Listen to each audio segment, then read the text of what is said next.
उसके लिए प्रयास नहीं करना पड़ता।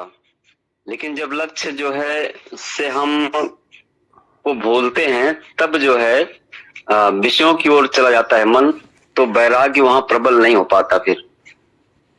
तो ये थोड़ा सा इसमें इसको चिंतन मनन करता रहा, इस पे ध्यान करता रहा, तो आज काफी मतलब रिलीफ मिला। तो जब रिलीफ मिला तो प्रश्न बना कि क्या इसी तरह से ही अपने ध्यान को लगाए रखने में ही धीरे धीरे जो है बोध प्रतिबोध में बदल जाता है, या गुरुदेव की कृपा से कुछ और प्रोसेस होता प्रतिबोध के लिए। जी। हरि जैसे कि आपका प्रश्न है कि जब आप अपने लक्ष्य पर लगे रहेंगे तो वैराग स्वतः ही होता है या उसके लिए करना पड़ता? एक प्रश्न आ गया इसमें। दूसरा प्रश्न, यदि आप अभ्यास करते रहेंगे तो क्या प्रतिबोध स्वतः ही हो जाएगा या और किसी के सहयोग की आवश्यकता पड़ेगी? इसमें दो प्रश्न आ गया आपका। देखिए, पहला प्रश्न, आप जब अपने लक्ष्य पर लगते हैं, आपका ध्यान, आपका भाव, आपका कर्म जब लक्ष्य पर लगा रहता है तो उस समय लक्ष्य को छोड़कर बाकी जितने भी विषय हैं वो सब आपकी भावना से परे रहते हैं, वहां रहता ही नहीं।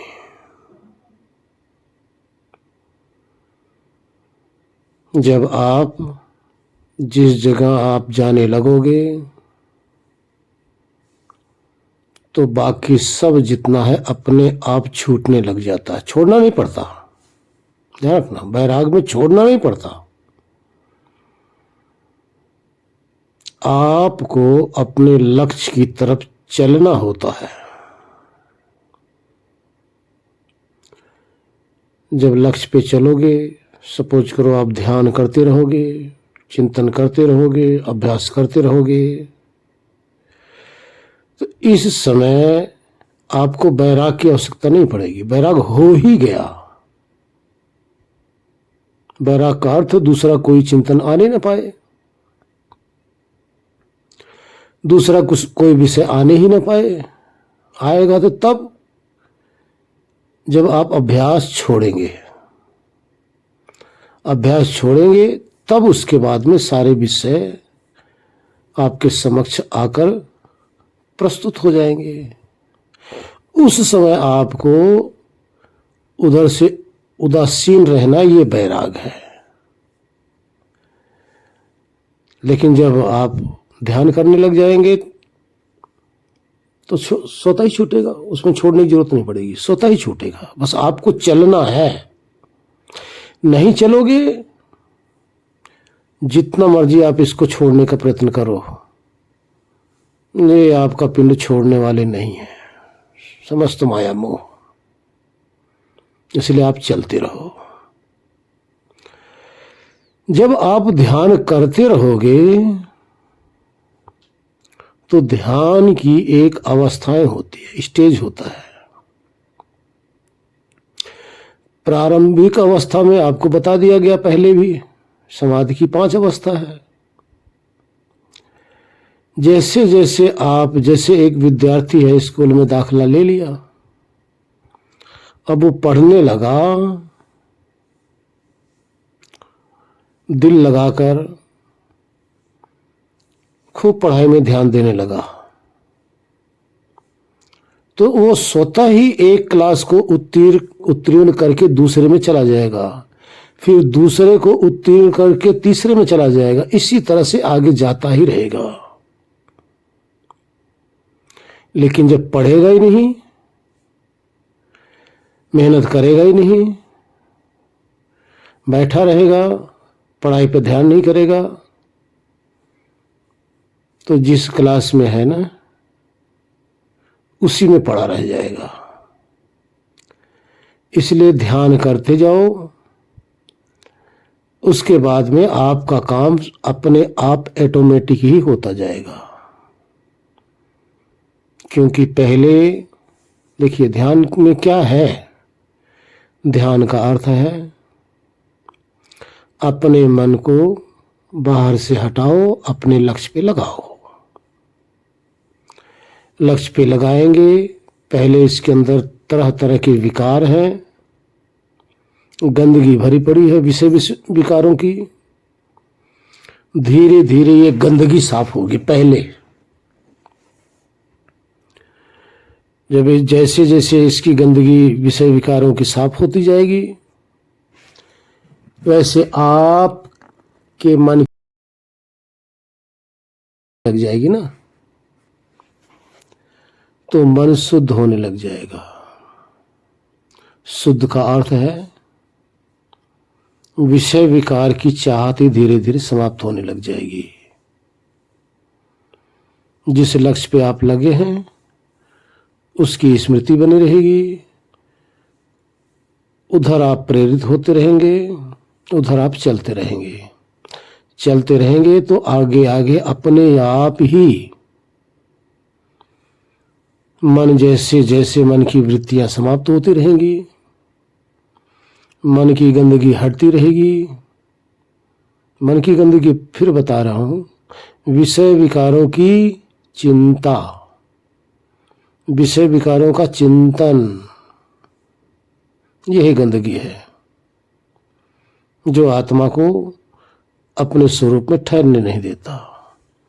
जब ये हट जाएंगी तो आत्मा स्वतः ही अपने स्वरूप में ही है। ध्यान रखना, स्वरूप से कभी हटता ही नहीं,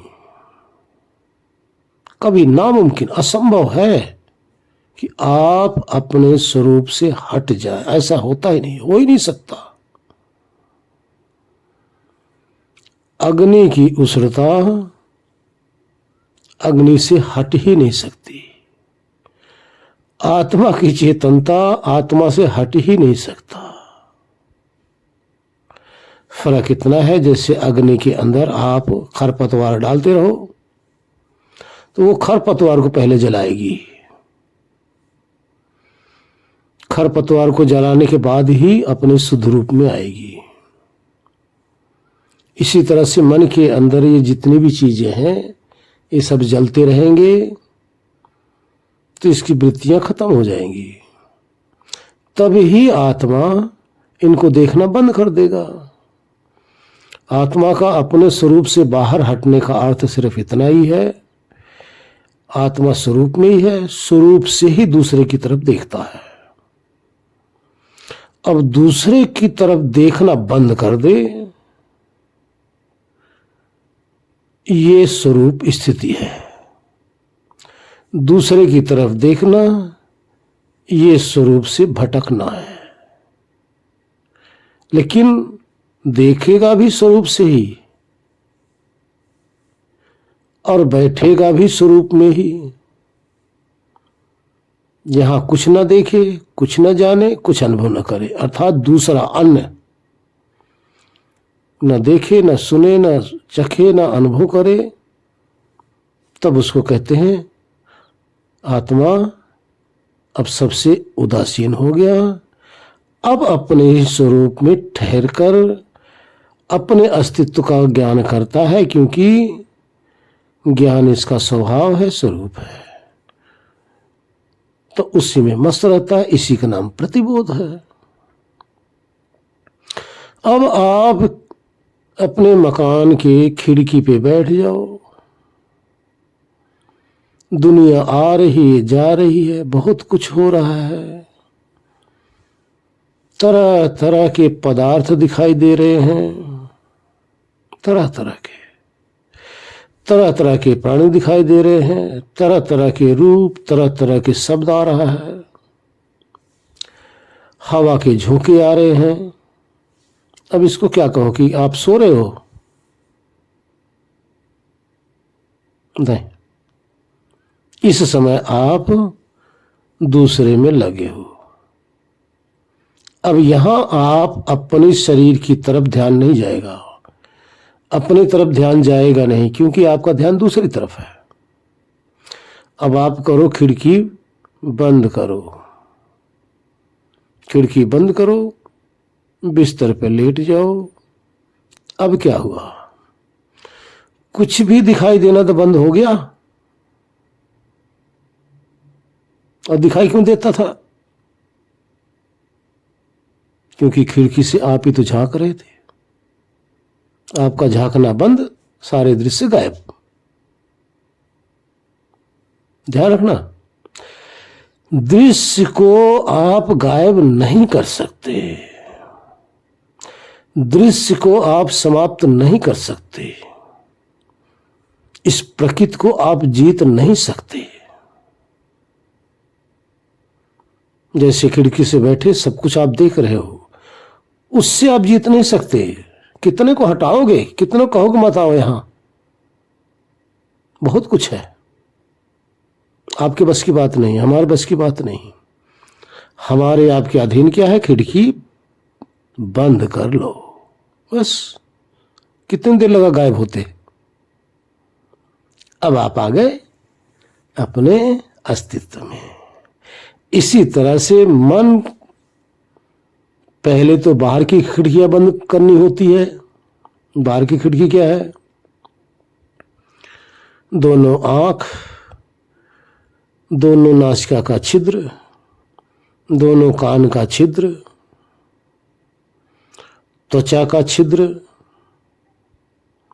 अर्थात ये सारे आपको बंद करने पड़ेंगे। ये सब बंद करते ही बाहर से आना बंद हो गया। यही आपकी खिड़की है, ध्यान रखना। ये सारे खिड़की हैं, जिस खिड़की से बाहर के सब आ रहे हैं, ये खिड़की पहले बंद कर लो।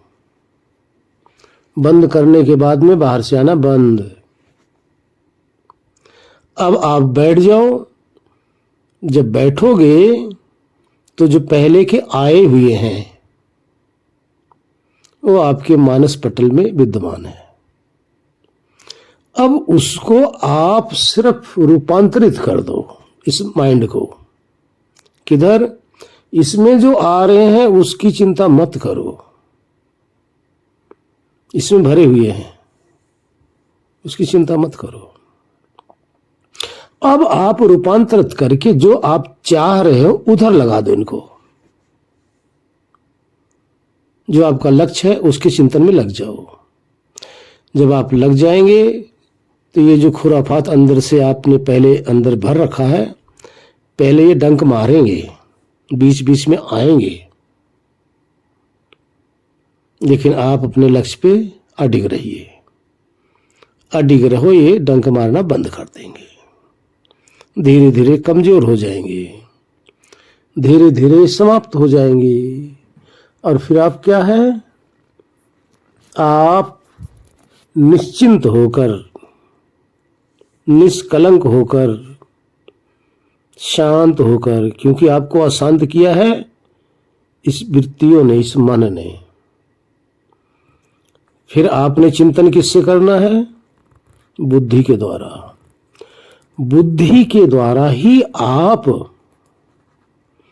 अपने लक्ष्य की स्मृति कर पाएंगे, क्योंकि बुद्धि आत्मा को सत्य मार्ग पर लगाती है और मन आपको विषय विकारों में लगाता है। बुद्धि आपके अति नजदीक है, आपके सानिध्य में है, मन दूर है। बुद्धि आपके संग लगकर आपके लिए कार्य करती है, आपका सहयोग करती है, वो सत्य बताती है। और मन इंद्रियों के संग लगकर बाहर के विषयों की तरफ आकर्षित होकर वहां के दृश्य को फिल्माती है। इसलिए मन बाहर का है और बुद्धि अंदर की है। लेकिन ये दोनों आत्मा के संग लगा हुआ है, दोनों आपके संग लगा हुआ है।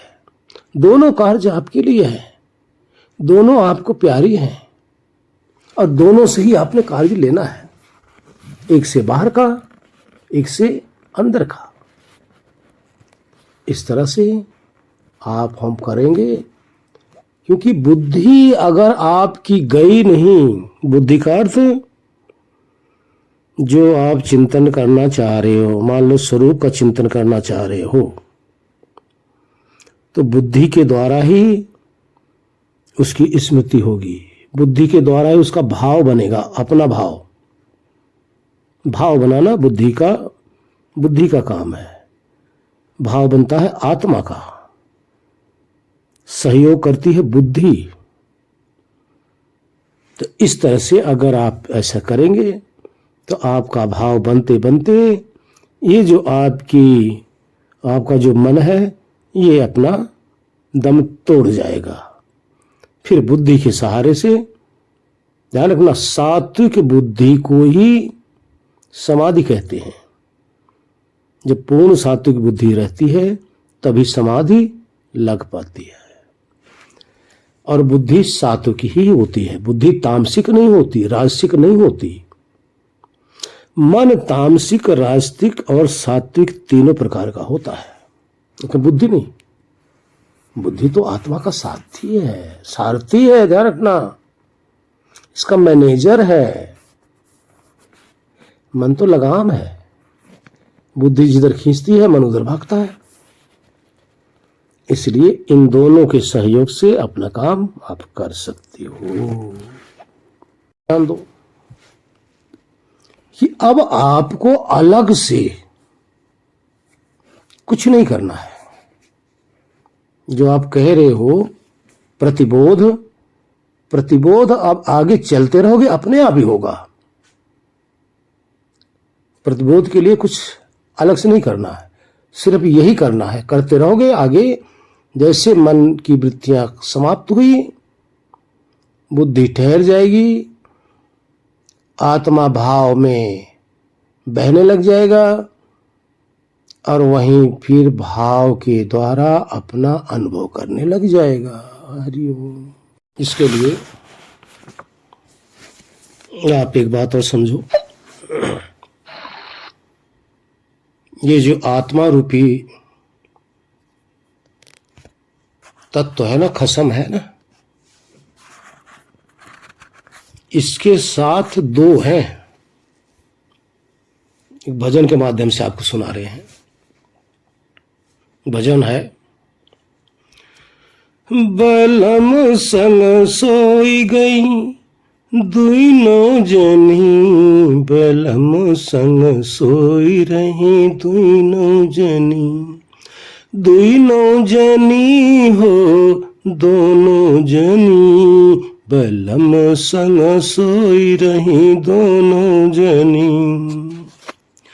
एक ब्याही एक अर्धी कहावे, एक ब्याही एक अर्धी कहावे, दोनों सुमंग सुहाग भरी, दोनों सुमंग सुहाग भरी, बलम संग सोई गई दोनों जनी। ब्याही तो उजियार दिखावे, ब्याही मतलब बुद्धि, अर्धी मतलब रखेल, मन जो बाहर काम करती है ये आपका मन है, ये आत्मा की रखेल है। और बुद्धि ब्याहली है, ये आत्मा के संग रहती है। ब्याही तो उजियार दिखावे, अर्धी ले अंधियारे खड़ी, ब्याही तो उजियार दिखावे, अर्धी ले अंधियारे खड़ी, बलम संग सोई गई दोनों जनी, बलम संग सोई रही दोनों जनी। बुद्धि क्या करती है? आत्मा को ज्ञान बताती रहती है। मन क्या करता है? वो लेकर आत्मा को बाहर विषयों में भटकाती रहती है, अंधकार में भटकाती है। तभी कहा ना, ब्याही तो उजियार दिखावे, अर्धी ले अंधियारे खड़ी, बलम संग सोई गई दोनों जनी। ब्याही तो सुख निदिया सुआवे, ब्याही तो सुख निदिया सुआवे, अर्धी सुख दुख माथे धरी, अर्धी दुख सुख माथे धरी, बलम संग सोई रही दोनों जनी। बुद्धि जो है आत्मा को उसके स्वरूप में ले जाकर उसके सत्य स्वरूप को बताती है, उसको परमानंद में ले जाकर सुख की नींद सुला देती है। लेकिन जो मन है ये बाहर विषयों में भटक कर दुख और सुख इस मत्थे पर लाकर प्रकट कर देती है। ये मन है। ब्याही तो सुख निदिया सुआवे, अर्धी दुख सुख माते धरी, बलम संग सोई रही दोनों जनी। कहत कबीर सुनो भाई साधो, कहत कबीर सुनो भाई साधो, अरे दोनों पिया की पियारी रही, दोनों पिया की पियारी रही, बलम संग सोई गई दोनों जनी। कबीर साहब कह रहे हैं ये मन भी और बुद्धि भी आत्मा को दोनों प्यारी है। आत्मा को मन भी प्यारा है और बुद्धि भी प्यारी है। बुद्धि से भी आत्मा काम लेता है और मन से भी काम लेता है। बलम संग सोई गई दोनों जनी, अरे दोनों जनी हो दोनों जनी, बलम संग सोई रही दोनों जनी। एक ब्याही एक अर्धी कहावे, दोनों सुमग सुहाग भरी, दोनों सुमग सुहाग भरी, बलम संग सोई गई दोनों जनी। मतलब दोनों सुहागन है, मन भी सुहागन है और बुद्धि भी सुहागन है, और दोनों का सुहाग आत्मा है, दोनों का पति आत्मा है, और दोनों ये पत्नियां मिलकर एक जगत के दुख सुख के प्रपंच को लाकर अपने पति के हवाले कर देती है, और एक दुनिया के सत्य को बताकर अपने पति को उसके शयन कक्ष में ले जाकर सदा सदा के लिए ब्रह्मानंद तक पहुंचा देती है। ये दोनों का काम है। बलम संग सोई गई दोनों जनी, दोनों जनी हो दोनों जनी, बलम संग सोई रही दोनों जनी।